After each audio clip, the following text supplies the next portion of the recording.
विश्व 24 न्यूज हर पल आपके साथ।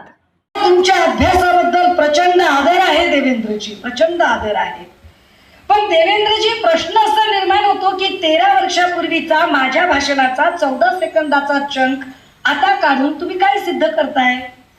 13 वर्षापूर्वी जर मी बोलले हे तुम्हाला चूक वाटत होते तर 13 वर्ष तुमच्यातलं हिंदुत्व कुठल्या खुंटीला तुम्ही टांगून ठेवलं होतं?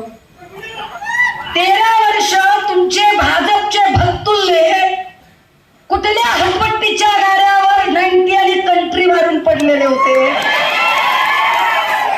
13 वर्षात तुम्हाला जी गोष्ट आठवली नाही ती गोष्ट तुम्हाला आत्ता आठवते, कारण आत्ता तुम्हाला मी शिवसेनेच्या मंचावरून ललकारते, प्रश्न विचारते। पर ये पब्लिक है, ये पब्लिक सब जानती है देवेंद्र जी, कारण तुम्हाला कहीं पे निगाह है, कहीं पे निशाना करत आहात।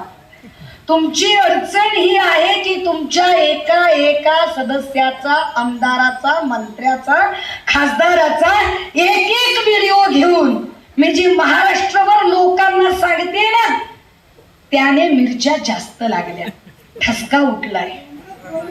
तो इतका झोमलाय, इतका ठसका उठलाय देवेंद्रजी की त्यामुळे तुम्हाला 13 वर्षापर्यंत मागे जाऊन उकरत बसावं लागते। देवेंद्रजी 13 वर्षापूर्वीचं उत्खनन करताय, 13 दिवसापूर्वी काय काय तुमची लोक बोलली त्याचं उत्खननाचं काय झालं बोला की जरा, त्याच्यावर बोललं पाहिजे। पण तत्पूर्वी तरीही देवेंद्रजींची हौस फेडली पाहिजे आपण। तरी देवेंद्रजींचं म्हणणं की नाही तुम्ही अवमान केलेला आहे, तुम्ही ज्ञानोबा आणि तुकोबांचा तुम्ही अवमान केला आहे।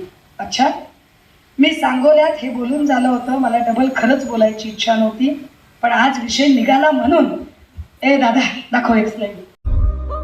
राज्यातील महत्त्वाच्या आणि आपल्या भागातील ताज्या बातम्या पाहण्यासाठी आजच आमच्या विश्व 24 न्यूज चॅनलला यूट्यूबवर सबस्क्राईब करा आणि बेल आयकॉन प्रेस करा।